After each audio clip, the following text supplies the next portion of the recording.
and I thank you for your support. And as our brother Alton Maddox said, that if I am growing, I grow because you support me.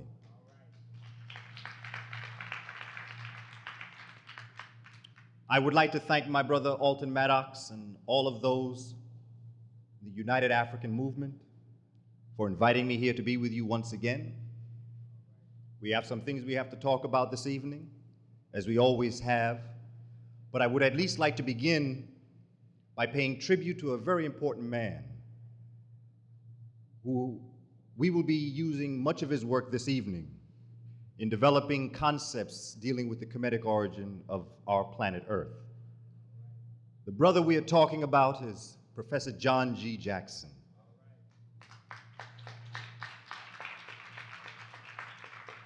And while probably over the next couple of weeks you'll be getting a lot of information on what this brother did, I want you to understand how encyclopedic this brother was. How he could call forward, his mind was like a computer, that he could call forward information at just a request. He was brilliant, and we have so many brilliant brothers and sisters amongst us. We tend to always look to Imhotep, but we have so many Imhoteps amongst us, male and female, that we should keep very close look on, because times are getting very tight now. The truth is coming forward, and this curriculum is very real. This is no figment of imagination, and by far we embarrass, or they attempt to embarrass and insult us by saying we want ethnic cheerleading. In psychology, that's called dynamic projection. Dynamic projection is when you project your inferiority on those whom you wish to oppress. When the behavior manifests itself, it's called psychopathic. It is very important to understand what the psychopathic personality is. And no one does it better than our brother, Dr. Bobby E. Wright. Wherever I go, I always recommend, if you want to know what you're dealing with, check out Brother Wright. So important for us to know and to understand. And while we do dedicate this evening's program, presentation, to our brother John G. Jackson, we would like to underpin it with words of wisdom from one of the greatest prophets to live in this century or any other, the Honorable Bob Nestor Marley. Because it is Bob Marley who teaches us to give us the teachings of the majesty, because we don't want the devil's philosophy. Ride, natty, ride. You've got to wake up and live, because life is one big road, Ma'at, by the way, with lots of signs, Tehuti. When riding through the ruts, or Kepra, don't complicate your mind, Anubis. Flee from hate, mischief, and jealousy, or the way of Setesh. Don't bury your thought, or Atum. Put your vision to a reality. Wake up and live, Nati Dread. Wake up and live. With that, my brothers and sisters, let's get busy, because we got to talk about billions of years. What I would like to do first, I'd like to give you a short synopsis of what we've done so far, for those who might not have been here. We looked at the Memphite text in particular, and what we're attempting to do is we're trying to locate in our curriculum where we can begin to teach our children not just African history, we want to transform them into African people. There is a major difference between studying Africa and being an African. Because you can train a parrot to repeat what he learns, but it's going to take one strong parrot to be African. So it is important that we understand the difference between study and being. It is important that we reduce all concepts and all understandings so that we know what it is that our children should be learning in our classrooms. And I have to tell you, and I say this very carefully because I want to be clearly understood. When our children fail tests in school, they are really passing.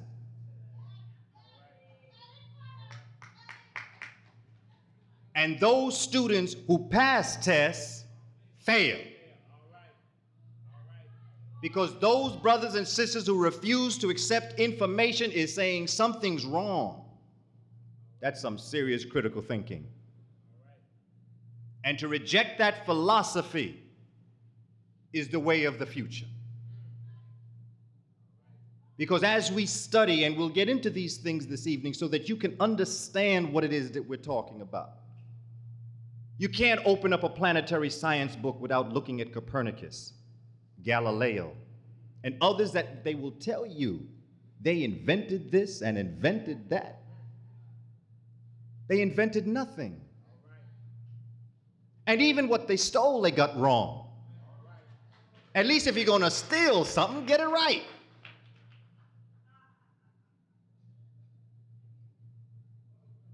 It is us who will save the world. It is us who have lived in the belly of the beast who understands the means and the ways. We have to look at this curriculum and look at it very closely. We have got to be willing to be brave and to be bold and to do what is necessary. Not for education's sake, but as John Henry Clark teaches us, we must be selfish for survival. And we must not be ashamed to say we want for our people. Because we're the only ones that are held to the task to share. Nobody else shares. They about themselves. And they think we're fools for sharing with them. But you see, when you find your strength, you find your weakness. And our strength, what brought humanity into civilization, was our capacity to love. What destroyed civilization was the Europeans' incapability to love. It is so important that when we form our structures in our classrooms and when we form our structures in our study groups, that we revolve around concepts, not the linear form. African people are metaphoric by nature. We don't look at something as it is. We look at something in relationship to something else to find out what it is. The only way you could know the difference between a chair and a human being is to know what both are. And then to compare, because if you look at a human, you know it's not a chair. But the only way you know it's not a chair is if you know what the chair is. That's fundamental. In our classrooms today, we are teaching human being, chair, and we don't know the difference. Because we have not revolved around a concept. We revolve around a concrete item. And as Donna Marimba Riches told us the other evening before Theophilio Benga blew our mind, she said the cornerstone to European mindset is objectification of all and everything. Never, the step before they put it into the department, you know, we always say that they got to put things in departments. But before you put it into the department, you got to create the department. And in creating the department, it is the objectification of information. Therefore, the European, not being part of nature or feeling not part of nature, steps out of nature and objectifies everything in it. African folk can't do that. We can't step out the circle because we are the circle. Europeans can step out of their life and look at themselves. African folk don't do that. And that's one of the problems in our classroom. Conceptual approach, metaphoric by nature. We speak in metaphor. We look at life in metaphor. That's bad. No, that's not bad. That's good. But I said bad so that you could understand it's so good, it's bad. That's cool. No, it's not cool. It's hot because everything comes from hot. But it's so cool, it's hot. metaphoric. The same is true in subjects. And as we go through this, you will see what we're saying. Let me take you back a little bit. What I want you to walk away this evening with is a firm understanding of what we talk about when we talk about holistic education, how to do a number of things. There are a number of ways you can look at education. You can look at it as subjects, when you go into school and you study your subjects period by period. And of course, you know where that all came from. 1909, Carnegie gets a committee together and decides he's going to find out what education is about. But the reality is that there's an industrial state coming to the United States that no longer can depend on an agricultural model. They need young people to go to school to learn to read, write, arithmetic.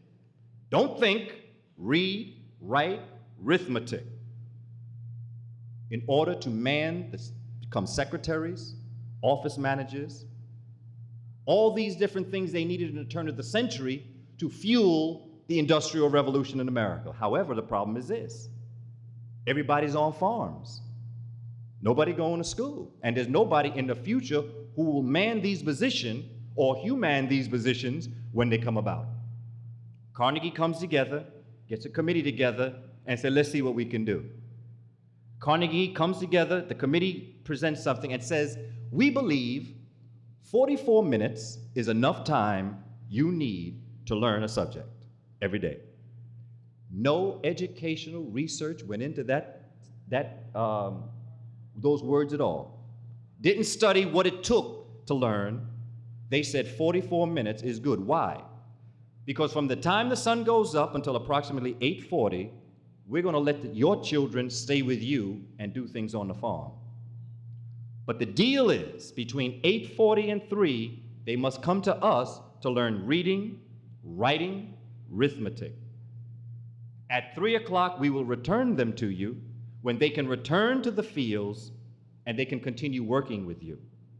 And as a bonus, we're going to give you July and August so you can reap what you've sown. Nobody said learning nothing. Nobody said anything about thinking. This system was set up along an agricultural model to appease the farmers and to answer the necessary things that in the Industrial Revolution that was about to happen would occur. So our children now sit in classrooms where bells go off every 45 minutes and they think that's enough time to learn. Well, it's not, and it never will be. So what we have got to do is set up a new way of looking at things. There are 5 ways they say that you can look at the development of curriculum, or what happens in a classroom. And what is a curriculum? A curriculum is a process of teaching. That's all. We hang up on the fact that we think that a curriculum is a textbook. A curriculum is not a textbook. A curriculum could be a trip to the library, it could be a trip to the store, it could be reading a poem, it could be going to a museum, it could be sitting talking to an elder, it could be a number of things. It's not just a textbook. It's not just subject-based, which means you study math and you study science. But they also have a way of teaching that is called parallel. Parallel means that you take a math idea and a social studies idea and you try to parallel them to show that there's a relationship. Second way. But now there's a third way. Third way is multidisciplined. Multidiscipline says that you take many disciplines and you parallel them together. More than just parallel, which sometimes means two. You take multi, which means you take social studies and language development, and you might take some science and social studies, and you're going to try to get something through. Then you have the interdependent curriculum that says that you can take all of this and put it together and show how each depends on each other. And then finally, number 5, and this is the African way. Integrated approach. When you integrate everything and all within the subject to learn. So what we're saying is that you don't open up your science book and do science for 40 minutes. You don't then close that book and open up a math book and teach math for 40 minutes. But that what you do is you construct a lesson integrated with math and science and social studies, arts and crafts, in a way that every topic is touched, but most importantly, it is integrated. I call them cultural hooks. If you went into your home or into anyone's home and you saw a coat rack, and you went to put your coat on the rack, you need a hook for the coat to stay up, otherwise it'll slide. Culture is the hook on there. So that there is something cultural that when you teach something, that something can be hooked onto that student so that they never forget it and so that coat will never fall. But now what's happening is that we have coat racks with no hooks, or someone else's hooks. And I'd rather have no hooks than the hooks I'm checking out. Because you know, it is better to have no truth than confusion. Because we're going to get into something else. Because quite frankly, let me tell you something. I've been to parts of Brooklyn and Queens, just about everywhere but Staten Island. They asked me to go out in Staten Island and do Staten Island. I'm sorry, you have to come to me, Jack. I'm not going out there. And nothing would make me happier if you seceded. And let's burn that bridge after you secede.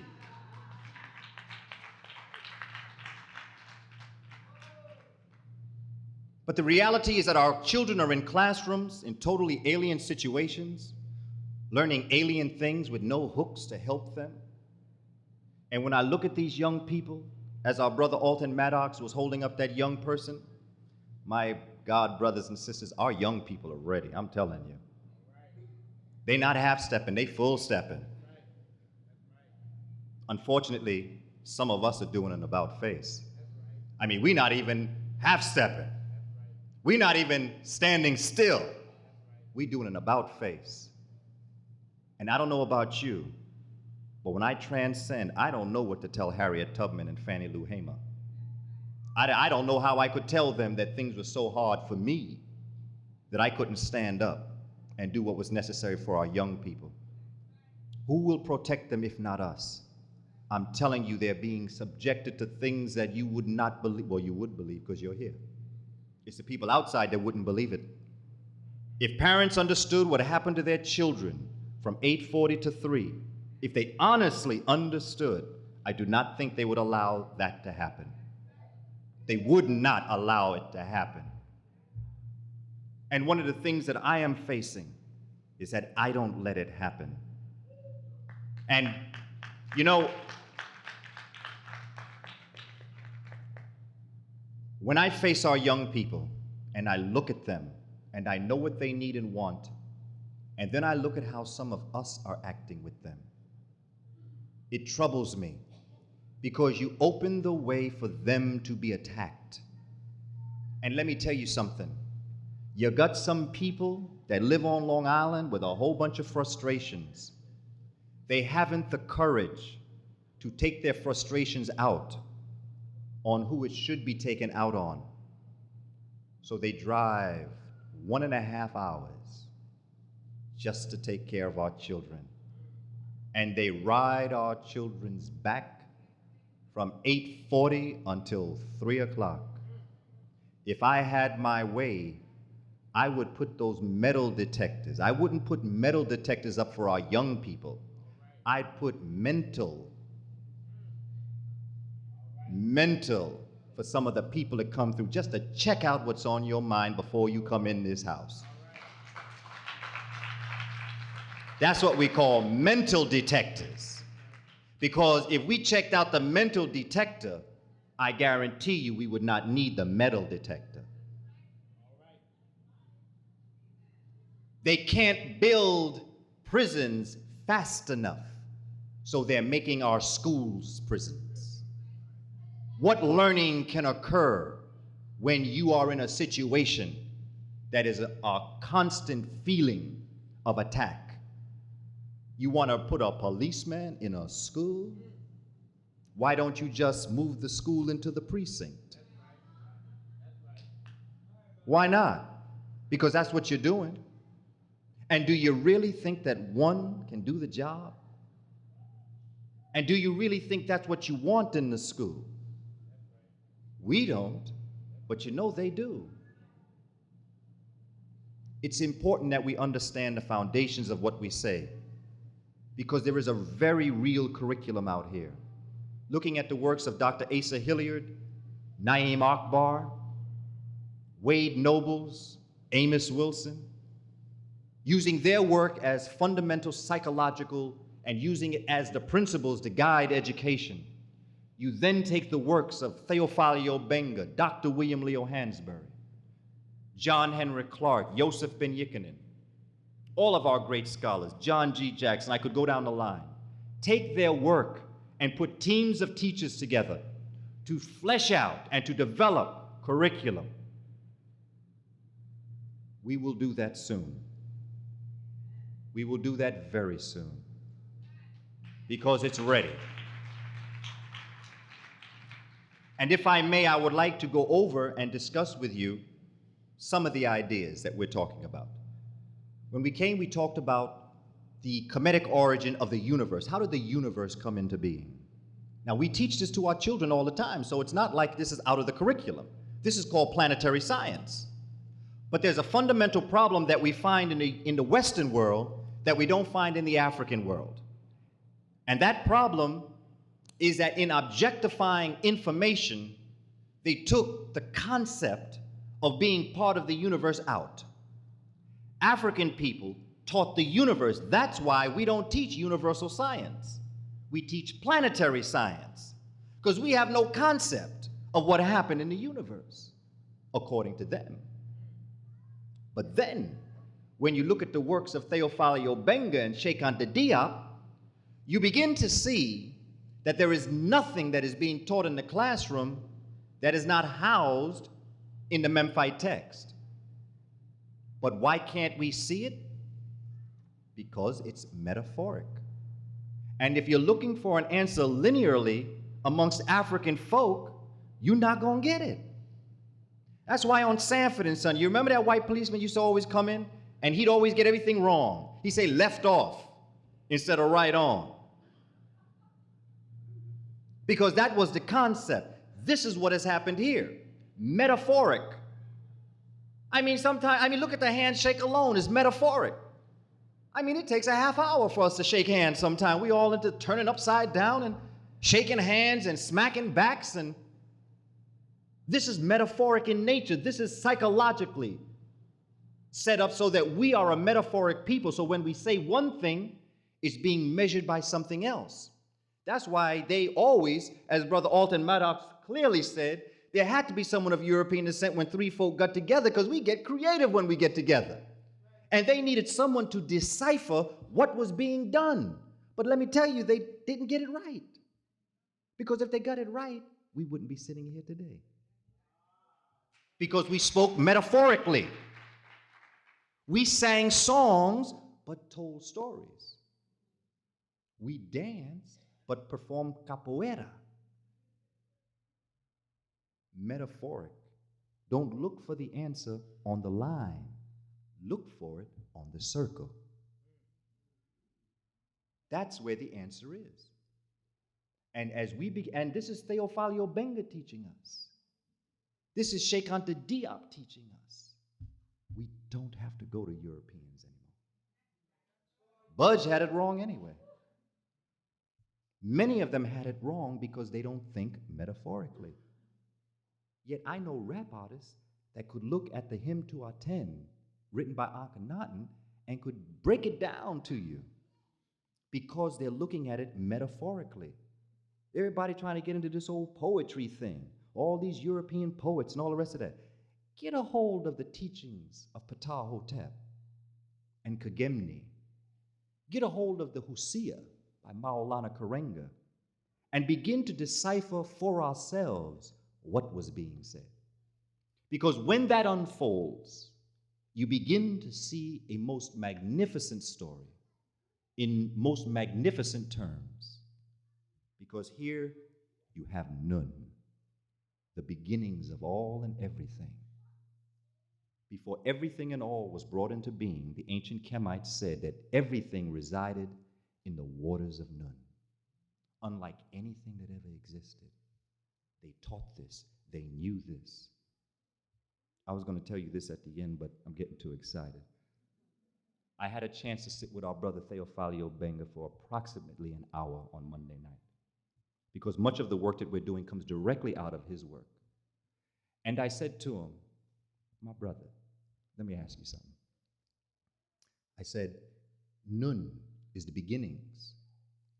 All that occurs, everything that's here, think of it this way: electricity, magnetism, and gravity. Electricity is the spark of life. I'm talking physics to you now, brothers and sisters. Now, this went over my head when that other one told me. But when Theophilio Benga told me, I understood. Electricity is the spark of life. Magnetism is the ability to attract or to repel. Gravity is the centering force in everything and all, that which centers you. On earth, it happens to center us down here on earth. Under other dimensions, it does other things, but there are three things in our universe. They broke electricity and magnetism, and they call it electromagnetism. Electricity, magnetism, and gravity. I said, Dr. Obenga, in Nun, do the ancient Kemites say all and everything is one? He said, yes. And I said, but Albert Einstein had a unified field theory that he said was the point at which everything was one. And I'm reading a book now called The Universe and Dr. Einstein. You see what Theophilio Benga does to me? Making me read astrophysics. I wasn't interested in this before. I couldn't have talked to you about this before. I had no interest in this before. But when I saw it in my own African eyes, I wanted to know more. And that's the way our children are. Show them. Let me give you an example. Have a child that's about 1.5 years old, let's say 18 months. Put that young person in a room of adults. Watch that child. Then bring in another 18-month-old child. And the two will gravitate towards each other immediately. Why? Because the laws of the universe say that many times like attracts like.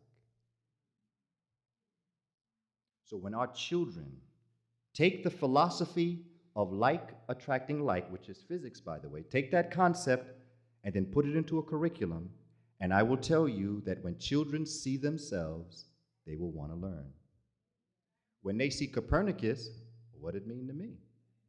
They see Galileo, what did it mean to me? They see the Memphite text, that's what it means to me.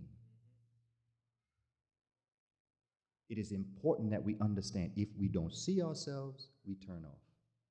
And the younger we are, the quicker we'll turn off. Very important principle, and that's what's happening in our schools. I mention this to you because they said that Einstein died and never proved his theory. But the ancient Kemites had a unified field theory that they had been supporting and talking about thousands of years ago. So in fact, Einstein not only didn't invent anything new, he did not even get what he invented right, because he missed the people who told him what the unified field theory was. The Kemites in the waters of Nun. Now, if we have physicists out here, you know how heavy this is, because people are still looking to prove that theory. Yet we are sitting with information in the Memphite text that already proved it. Do we need their permission? Well, then let's grab it and teach it. Don't you know you don't need their permission? That has been a bluff. It's been a bluff.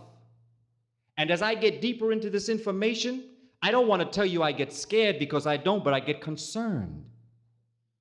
Because I am convinced now more than ever that the most ignorant form of humanity is the European male in particular, and European people in general. I say this with absolutely no malice in my heart. I just say it because we must stop following them. They have destroyed all life. Not just, I mean, people talk about what they've done to folk of African descent. But forget humanity. Forget their own women and their own mothers. Look what they did to the water. Look at what they did to the air. Look at what they did to all of the natural. You know, they couldn't have invented this information. Because if they invented this information, they wouldn't do what they do. It's like what John Henry Clark teaches us about Christianity and democracy. It's the two things they claimed they invented, wouldn't know if they tripped over it. Why? Not because of what they say necessarily, it's because of what they do. Nobody's talking about the things that they say. And I mean, the things that are coming out of the Native American alone, some of the things that the information coming out that's new now. Pyramids in southern Illinois. When the first founders went to St. Louis, Missouri, they called it Mound City. Because in St. Louis, Missouri alone, there are over 26 pyramids. All along the Mississippi River. See, the reason why we missed the point was because the 13 colonies were on the East Coast. No one talked about the mighty, magnificent Native American civilization along the Mississippi River. We don't teach this. We don't know this. There are things that are occurring in our curriculum that are shattering the myths of yesterday. Stevie Wonder called the pastime paradise. Tomorrow is our day, and it's a most wonderful time to be African because we're not supposed to be here. By all laws of nature, what they planned, we're not supposed to be alive. And when you look at history, you can see that their plan didn't work because they hate to love us and they love to hate us because they know that we are their parents. And no matter how much they may try, they couldn't live past tomorrow without us.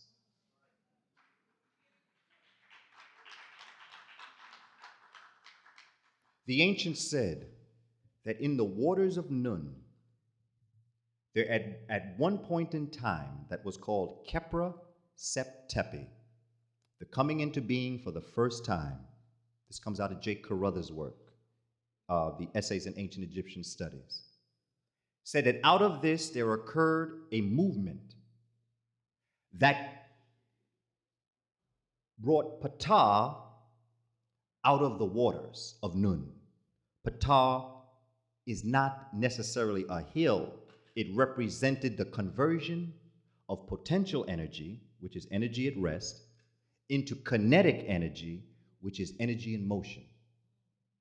And in so doing began what they call the process of becoming.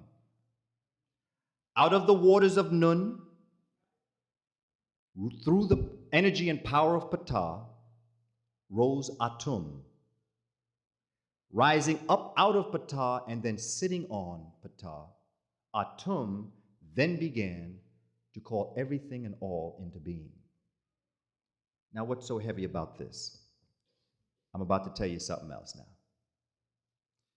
You've got 4 pairs of opposites or complements that remain in the waters. You've got Nun. Out of Nun comes Ptah. Out of Ptah rises Atum.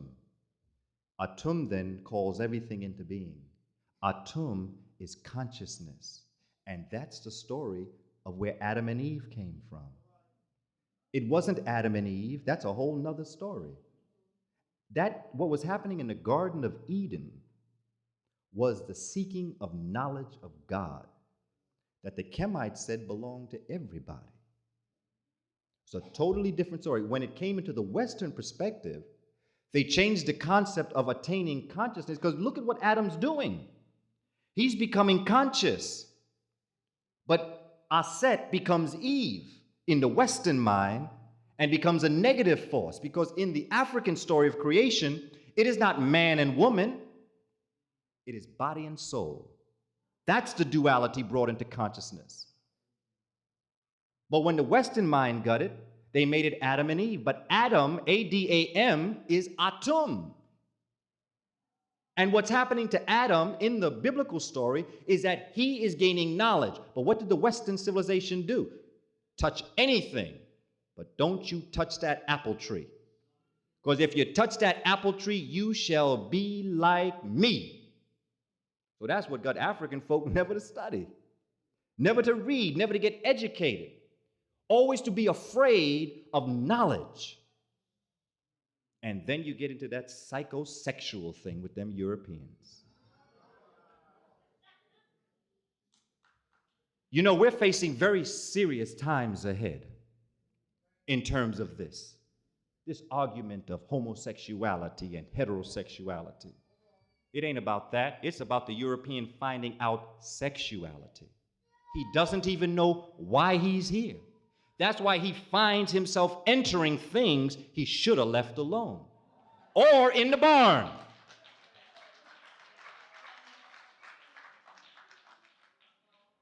When you find out what he made it with, then there's no question why we live amongst AIDS today. And when Brother Alton Maddox was talking about disease and germs, what you have to understand about in the world of color, people get sick by what enters them. Tsetse fly, mosquitoes carry germs and things like that. They infect outside in. The European is infected inside out. He is a germ. He don't carry germs. He is the germ. And the reason why he carries so many germs is because germs are parasites, and then they'll hook up with other parasites. And as Bob Marley says, this is a Babylon system where the vampire sucks the blood of the sufferer.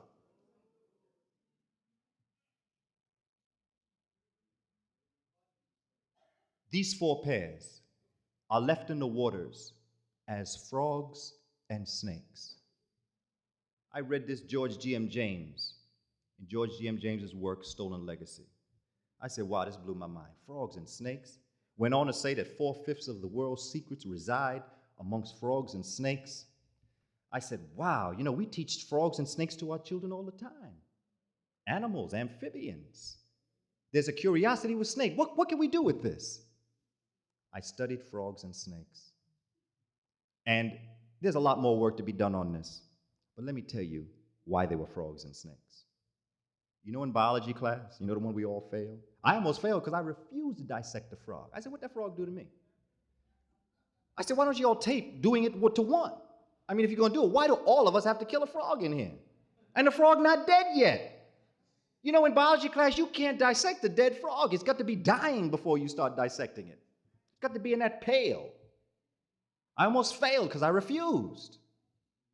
I refused to cut open an animal. For what? Well, anyway, frogs are studied because they replicate the central nervous system of the human being. You dissect a frog because they best replicate how you came into being. Because in the lifespan of a frog, it begins like a human blastula, or as it began in the beginnings of time in geology, something known as a protozoan, a single cell. And out of this single cell, there grows a tadpole that looks like the combination of the sperm cell and the egg. We're going to walk this through because I want you to understand. Because if we teach our children this, it is not just theory, it's application. Ancients said, if what you learn you can't use, you shouldn't have learned it at all. It's a waste of time. Why study something you're never going to use? I ask people, when the last time you used a squared plus b squared equals c squared, this so-called Pythagorean theorem? When the last time you used it? Been a long time, hasn't it? No, it hasn't, because you couldn't have sat down without using it. When we always say, sit up straight, keep your feet flat on the ground. Ancients found out that if you sat us, that's why Imhotep is sitting on it. That's why Aset has a throne. Because they found out that if you sit a certain way, the electromagnetic waves that are received from vibrant people like us go through your pineal gland this way, and then have a clear conduction through your body. Or should I say, well, conduction because it's your body. Let's look at a water hose. You have a water hose and you bend it. Will the water come out straight? But as you begin to straighten it out, it will. The same is true with your body. When you create a 90-degree angle between your feet, when you're sitting down flat, you have a 90-degree angle where your feet end and your ankle begins. You then have a 90-degree angle, if you're doing it right, in the back of your knee. And you have a 90-degree angle in your lap. You are sitting up straight when you have 90-degree angles in all them places. And you can't sit in a 90-degree angle if your body is not in relationship to the run to rise, and the run to rise is the A equals B equals C. So when the next time someone asks you how you're going to use the Pythagorean theorem or the so-called, then you know. You could not have built the pyramids without the A squared plus B squared equals C squared, because it was the knowledge that we gained in building and cutting bricks that allowed us to fine-tune the way in which we would create the perfect pyramid out of the step pyramid, because we understood that the relationship of the step pyramid A to B would create a side C, which would become the hypotenuse. So the Pythagorean theorem was in place 1,000 years before Pythagoras was born. The application of it was there. Now, what's the key about the application? Before you get to the application, you got to have the thousands of years of research that brings you to the concept that would make you apply it. So Imhotep not only built the step pyramid, but he had the audacity and the brilliance to lay the whole thing down. But he knew it would take time to perfect the mathematics. But he laid the whole thing down for the perfect pyramid. He's not just the founder of the step pyramid, he is the architect for the perfect pyramid. But we have to know math to be able to see this. So the frog then goes out of this form of being the combination to forming the frog, and goes through the gestation period the same way we would go through it as a human being. It recapitulates us. Even to the point that the last 2 weeks, it loses its tail. And that's how we knew we had tails, because we just watched the frogs. This takes 16 weeks in a frog. It takes us approximately close to 10 months in a human being. And where they get this thing 9 months to be pregnant? It's not 9 months. I often wonder why they said that. It's a little bit more than 9 months. And there's something else that replicates itself. And this is the process. But before we do that, let's look at the snake. Why would the snake be important to the Kemites to be in the water that would hold the secrets of the universe? A snake does something that's known as molting. It sheds its skin. It's up to 7 times a year, but it sheds its skin. But what happens is that the snake in formation, and the ancient Kemites looking at this and wanting to create an analogy, said that when you look at the snake and you see that it's about to, let's say, die, the skin is dying, the skin is about to shed, a film comes across the snake's eyes, and it begins not to be able to see clearly anymore. It is about to move out of its old way and into a new way. And what it does is that when it gets to the point where it knows that the skin is dry and it's about to really crack open, it finds a very rough area and begins to move in a circular motion in order to cut open the bottom layer of skin, and as it moves forward, it leaves the skin behind. That was the story of resurrection. And so the frog represented the life history of the human being, and that's why it was important in the water. And the snake then represented that life form resurrecting itself into a new life form. And they put that uraeus right in front of its pineal gland because it knew something very important that we've lost. And this is what the Africans taught. The Africans never taught that things grow. The only thing that grows on this planet, in this universe, is consciousness. That's the only thing that moves. The reason why we are here today is not because we became what we became. The plants started a process before we were on Earth. Before the plants were on Earth, the atmosphere made it so that there was a carboniferous, just a whole area, just nothing but carbon dioxide, covered and hovered over the Earth. And out of all that rich carbon dioxide on the Earth came forward the very breathing material that the plants would need to grow. But life comes out of the thermonuclear reaction of oxygen. So when the plants began to get so great and began to get big, then it no longer had the oxygen they needed to live its life. So what happened? Let's go to the Memphite text. This is what the ancient Kemites say.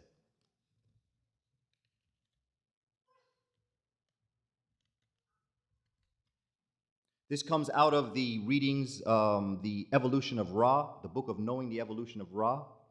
Nebuchadnezzar records the following story of creation. I am she, he. Now, right there, you know you're dealing with a monotheistic faith. Just by when they open up, they say I.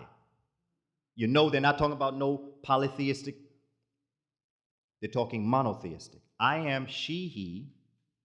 It is a she, he. Nothing comes forward from man. Nothing comes forward from man alone. Never has, never shall. I'm scared to even think about it. It goes back to this psychosexual thing. See, a lot of people talk about whether the woman, men, I should say, talk about the woman being in front of. I don't want my woman behind me. I want her beside me. I'm checking out the woman in me. I am half a woman and half a man, and proud to be and not afraid to say it. And anyone that's not ain't got no mama. I'm not playing the dozens with anybody, but my mother makes me half a woman, and there's a feminine side to me. That feminine side does not make me attracted to a man. It just makes me act in a most feminine way when I'm taking care of my children. That's the mother in me. When I'm doing the things that are necessary, that is the mother in me. It is neither inferior or superior. It is half of me. So Women's History Month is far more than just studying Harriet Tubman, studying Sojourner Truth. It is studying the woman in me, as women should study the man in them, by the nature of your daddy. This is why Nun, the waters of Nun, are depicted as a male with breasts and pregnant, because African folk had no problem understanding their dual nature. The law of polarity, we never had that problem. And this is something that we are facing that is very serious. I'm walking a thin line when I discuss it, because there's a whole bunch of folk want to get on my earrings and hair anyway. But when you know who you are, it's nothing about that. And we must be honest. We must be dramatic for the 21st century. And we've got to go back to the way the Africans thought. Because to violate a woman, to me, would be violating me. It's not just violating our women, it's violating the woman in me. And I don't like it. If I have a problem with someone hurting a young girl, it's not just hurting a young girl, it's hurting a potential part of me. And that's how we as African folk must begin to look at the way in which the Africans spoke. They never had a problem looking at themselves. They never had a problem looking at females. When you look at Hatshepsut, you'll miss the whole point. Akhenaten used to make pictures of himself, depicting himself as a pregnant man, because he understood that the gestation, the nourishing factor, the sustaining factor, the mother in him was what he wanted to depict, not just as a man, but as a woman. And the same is true for Hatshepsut. She was not acting the part of a man. She claimed ascendancy through the throne through the same God that the men did. But no one even tells you that it was a woman that elected her. But that's to come down the road. To get back to this, I am she, he who evolved him herself under the form of the essence Kepra. I, the evolver of the evolutions and developments which came forth from my mouth. No heaven existed, and no earth, and no terrestrial animal or reptiles had come into being. I formed them out of the inert mass of watery matter. I found no place whereupon to stand. I was alone. And the essence, I call them essences. They're also called netures. The essence shu, or air, and tefnut, water, had not gone from me. There existed none other who worked with me. I laid down everything, the foundations of all things by will, and things evolved themselves therefrom. I united myself with my shadow and set forth shu and tefnut out of myself. Thus, from being one essence, I became three. That is the original Trinity there. It is so important to see where we get this. I became three, and Shu and Tefnut gave birth to Nut and Geb. And Nut gave birth to Usir, Aset, Setesh, Nebetet, and Heru. At one birth. It's not Adam and Eve. It's five. But those are psychological personalities that were created within the consciousness of the human being. And that is what set the human being, or the hominoid, from the hominid. At that point, we separated. And then we went on to consciousness. But I'm telling you this story because remember when we talked about the carbon being on the ground? This is the story. Because remember Nut now, Nut and Shu and Geb. Shu finds Nut and Geb. Remember, Nut and Geb come from Shu and Tefnut. Now, Shu is air, Tefnut is moisture. Now, let's get into what we teach children today. Because there was carbon on the earth. But in order to bring forward life, air had to separate the sky or the atmosphere from the earth. And then what occurred is that Nut gave birth to the sun that gave birth to life on earth. Let's talk science. What happened is that air raised the carbon level higher up so that oxygen could come down to earth and give life. That's the same thing that we teach. This comes in a metaphoric story. I've seen this written in planetary science books. The same way I told you about air and carbon dioxide and all that is taught, you could teach this here same way. It's the same exact story. The difference is that this is about 7,000 years older. And it's correct. When you look at this material and you understand what's happening, then you don't have a problem. Because look at the process. Look at what they're saying. Let's take the concept of Nun, Ptah, and Atum, and let's bring it down here on Earth. And let's look at the work of John G. Jackson and what John G. Jackson is saying. Because John G. Jackson says that this solar system was once a molten gaseous nebula. This nebula was rotating at enormous speeds. As the mass cooled down, it also contracted and developed greater speed. You're dealing with the law of opposites, the law of polarity. Within this, there's another key. Because remember, you have matter and energy, Nun, Ptah. Atum comes as consciousness and names 4 pair, or 8. But there are 9 planets. There aren't 9 planets. There are 8 planets. Pluto is a moon to Neptune. And the Africans knew it. How could they see out that far? You know, we still think Pluto is a planet. Pluto is no longer the furthest planet from the sun now, you know. Neptune is. Because Pluto now has turned around into Neptune's other atmosphere. And now Neptune is the furthest planet out, and Pluto is number 8. But Pluto's not a planet. And Western civilization thought it was a planet for years. Pluto's too small. Just the size of the 4 outer planets alone tells you that. The 4 inner planets are a certain size. You have Mercury, Venus, Earth, and Mars. Then you have these huge planets, Jupiter, Uranus, Neptune, Saturn. And then you have this little teeny thing out there next to Neptune. And they tell you it's a planet. By the nature of its size, it couldn't be a planet. But that's not the point. How did the Kemites know this? If they didn't know all this, how could they have known this? How could they have known this? Because they had everything necessary to do it. There's no question that they had what was necessary. You see, we're in a fog. We believe what they have taught us. We believe that what they say is true, and we don't open ourselves to a much greater horizon. They've kept a wool over us. You know, it's like someone putting you into a room and you thinking that's all there is in life until they open up that door and show you the world.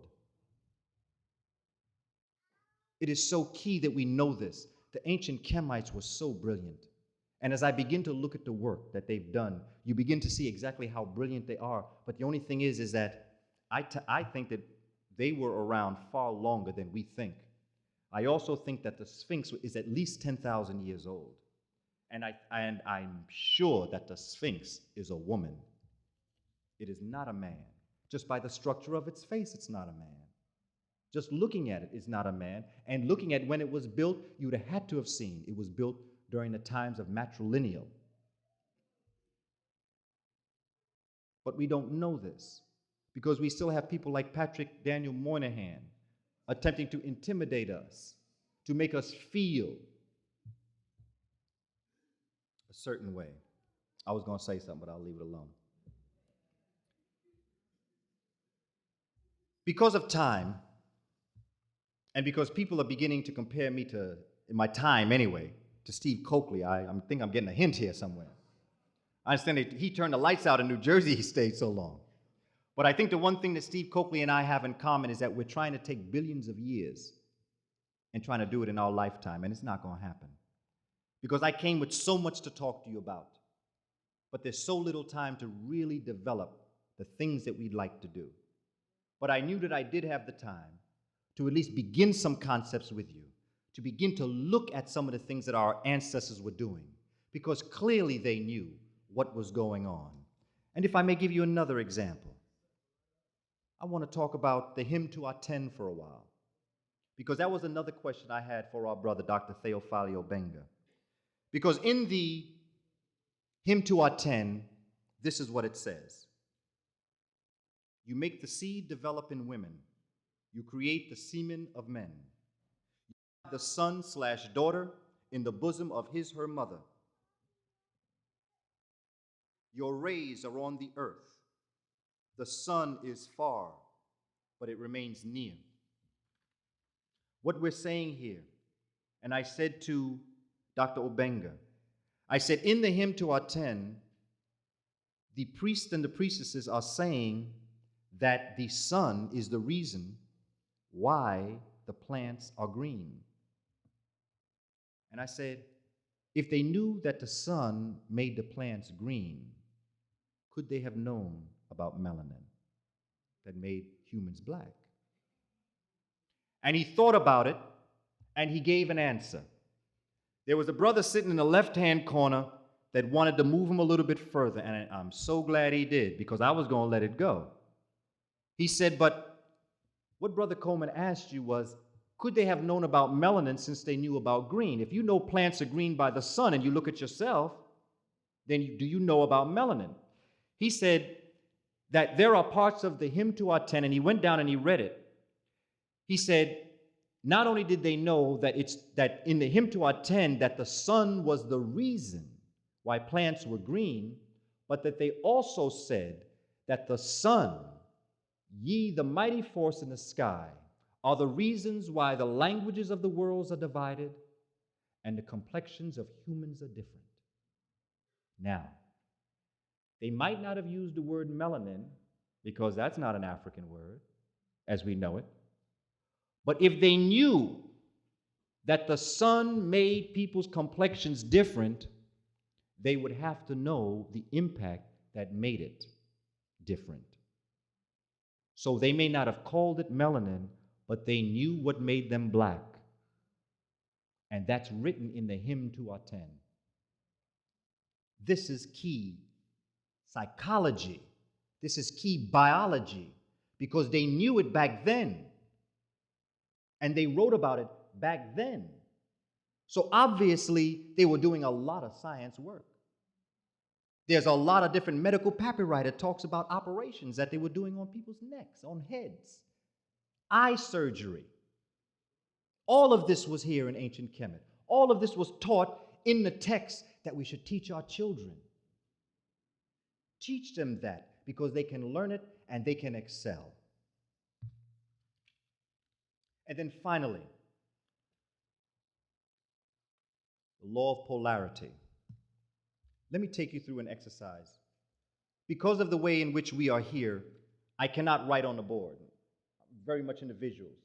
But if you have a sheet of paper and you would like to work this out with me, I ask you to draw a square.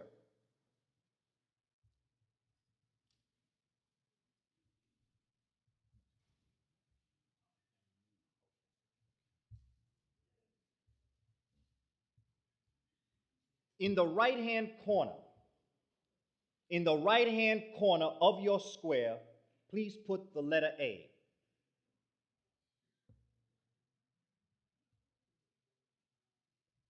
Draw a square, and in the right-hand corner, put the letter A.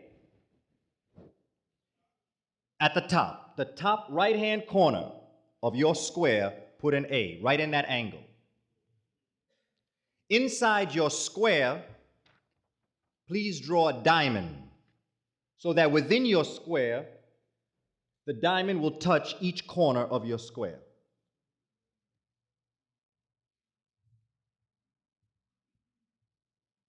In the top of the diamond, please put the letter B. B as in Booker.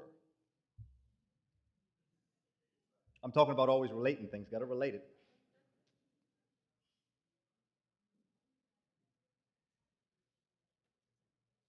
As you look your left-hand corner of your square, put C.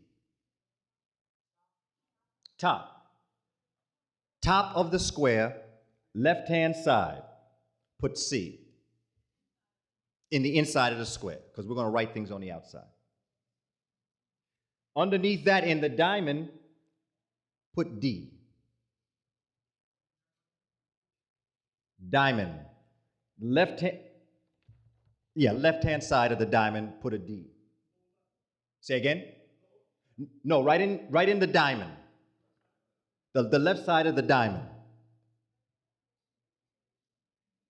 When you get down to the left lower square, put E.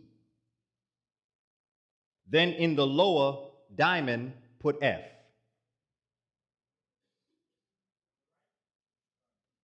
Bottom of the diamond, put F. And then in the right-hand side of the square, put G. And then finally end it in the diamond with an H. Now, everything that you need to know, and this is what I tell young people, everything you need to know in life is right on that piece of paper there. There is nothing that exists in our universe that's not going to be on that square when we're finished.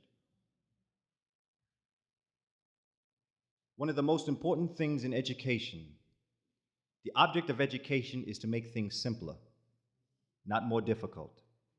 And the best teacher, like Malcolm, is someone who can take a complex issue and make it very clear.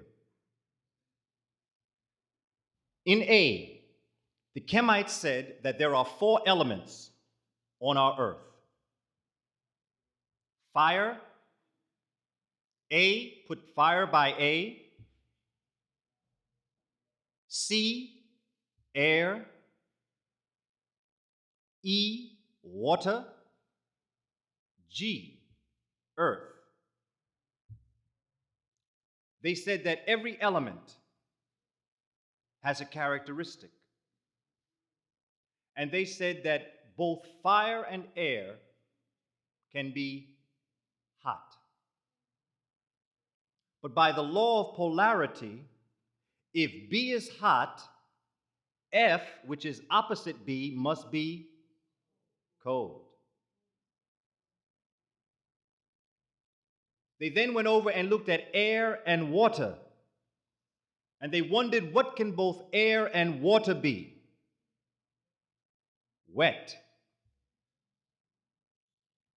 And by the law of polarity, that would be D. D is wet. By the law of polarity, if D is wet, you know that H is, and that is what both fire and earth can be. But they said this law of polarity is much too important to end it there, because I think we can get some colors in here. Let's start with the primary colors. They said, let's make fire red. A is red. You know, when I first saw this in Stolen Legacy, I didn't understand this. When I began to look at it at a different point, then I understood it quite frankly. They said that air will be yellow, water will be blue, and guess what? No such thing as black on the spectrum. It's indigo, blue-black. Because in the spectrum, things don't get black. Black is invented. It's the rainbow we're dealing with here. I'm sorry? Indigo is G with earth. Now we're teaching our children primary colors and secondary colors. All of a sudden we're having all these problems. Put it on a square. Because between fire and air, red and yellow becomes orange. B is orange. When you mix yellow and blue, you know that D is green. When they said, they looked at blue and they looked at indigo, and they said, so nice, gonna do it twice. So F, indigo, repeats itself because on the rainbow, as it begins, so too does it end. After blue, at F is indigo. And remember, earth is also indigo. And indigo finds itself on the color spectrum twice. But what color do you get when you mix red and indigo? Purple. The first color you get in the rainbow is red. The last color of the rainbow is purple. Enough? No. They say you can get something else. They said there are 4 atoms on our earth. Carbon, nitrogen, oxygen, hydrogen. 4 major, main, irreducible atoms. Fire, carbon. Air, oxygen. Water, hydrogen. Earth, nitrogen. I'm sorry. Try it again. Fire is carbon. There are 4 atoms: carbon, oxygen, hydrogen, nitrogen. The fire at A, carbon. C, oxygen. E, hydrogen. G, nitrogen.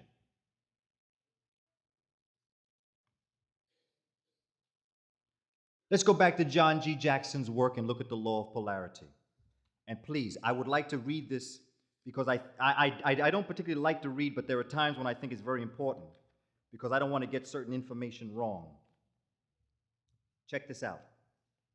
He's talking about life on Earth and what brought it into being. This life must have originated when the Earth developed a temperature that was neither too hot nor too cold. Of the 100-odd elements, 109 to be exact, of the 109 elements which the stuff of the universe is composed, only a very few show an affinity for life. Living matter consists mainly of atoms which possess the property of forming large molecules.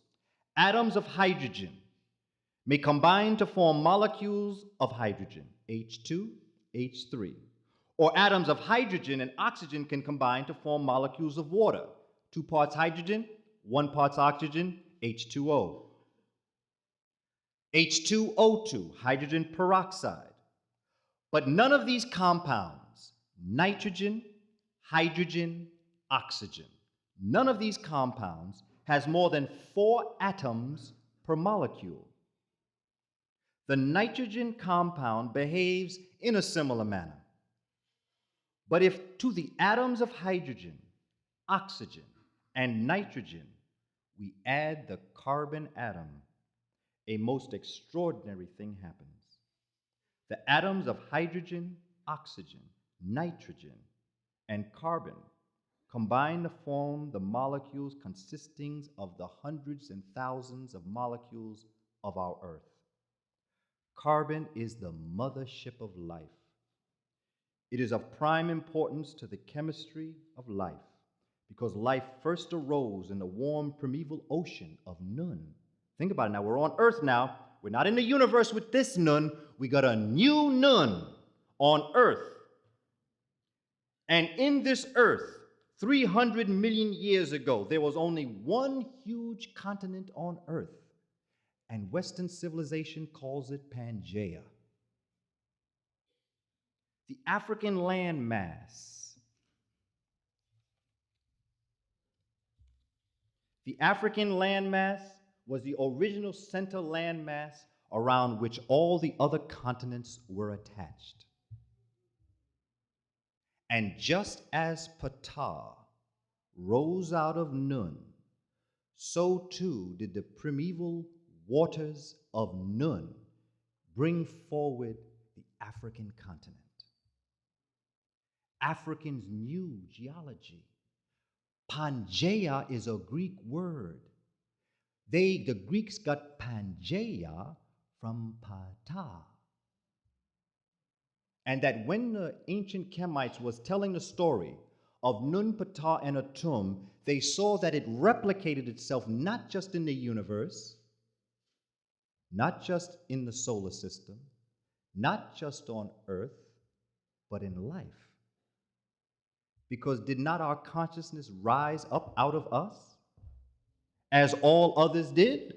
The consciousness is what you're after. It's not that humans are important, it's that humans were the divine choice to become conscious.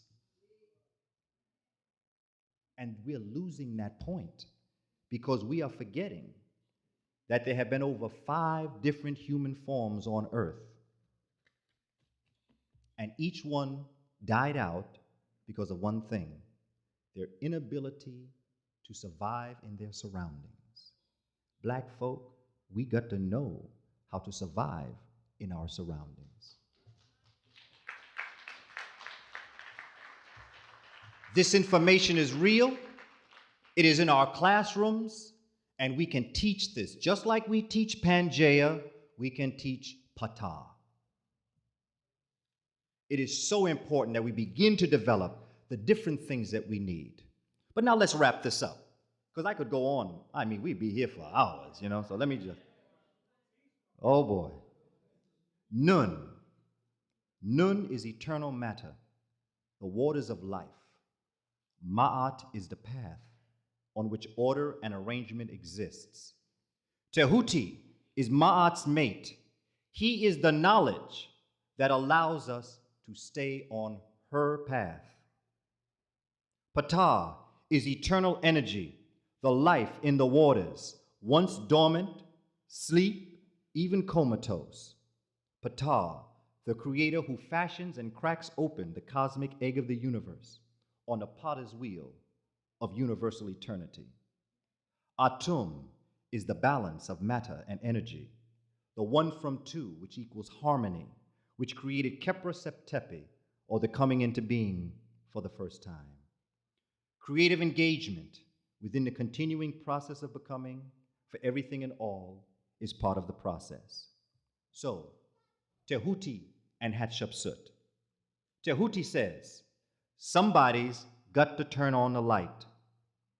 Everything we need to see is in this room.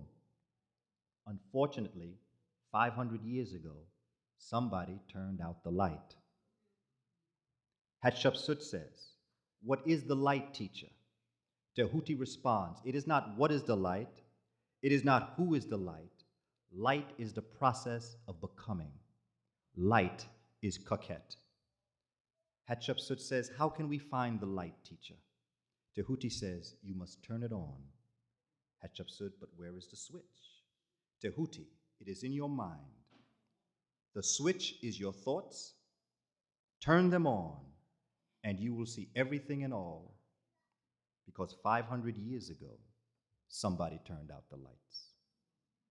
The first moment of creation, Kepra Septepi, created the process of becoming, and this eternal process orders and arranges all and everything. From within the mighty waters of Nun came what we know as today the superclusters, the galaxies, star systems, planets, Earths, animals, plants, everything and all going through the process of order and arrangement. The Earth was once part of the sun. Once the Earth was born through solar power. It began to exist through the light and heat energy that emanated from this mighty star. Solar power orders and arranges life on Earth by constituting and is Kepra Septepi.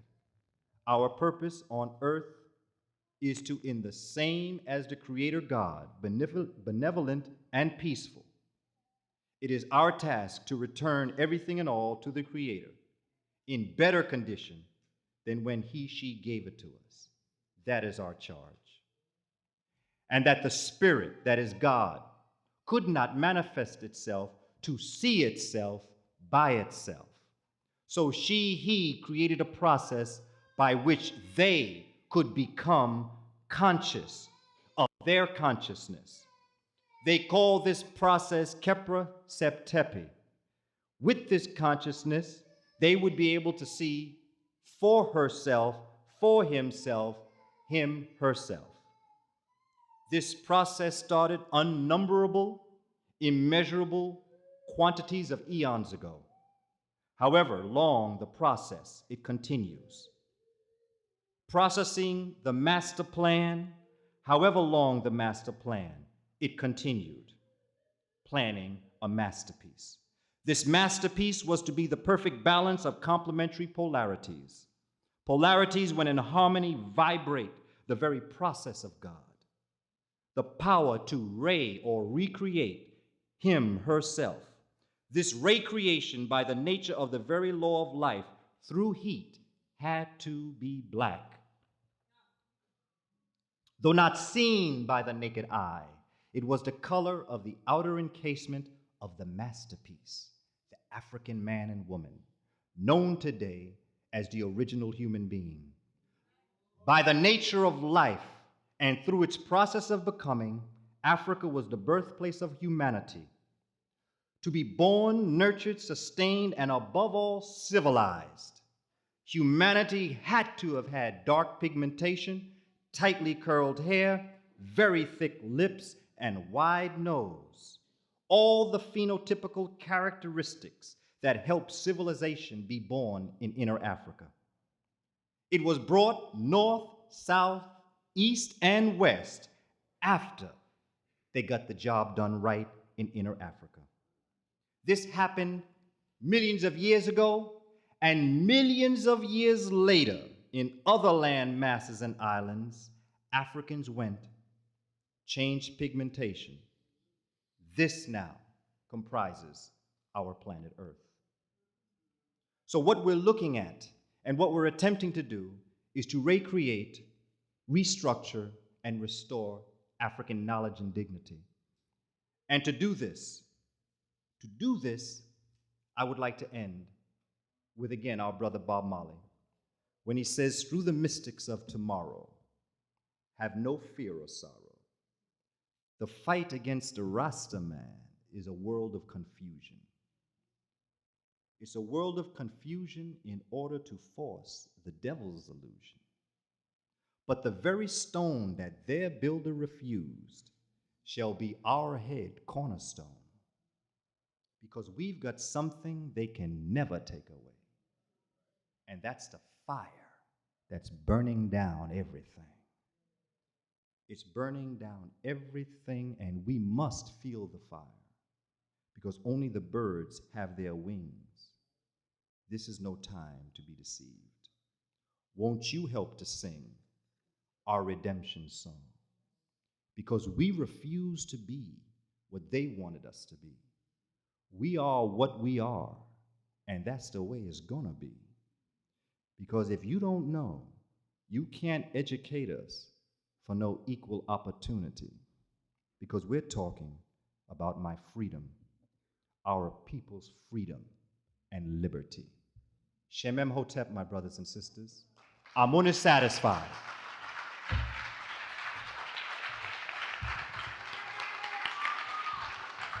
Professor Booker T. Coleman.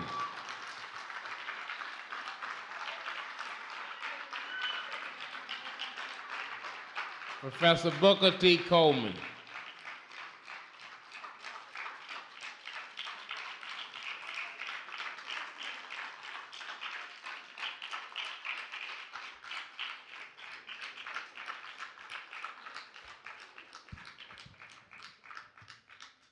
Professor Coleman.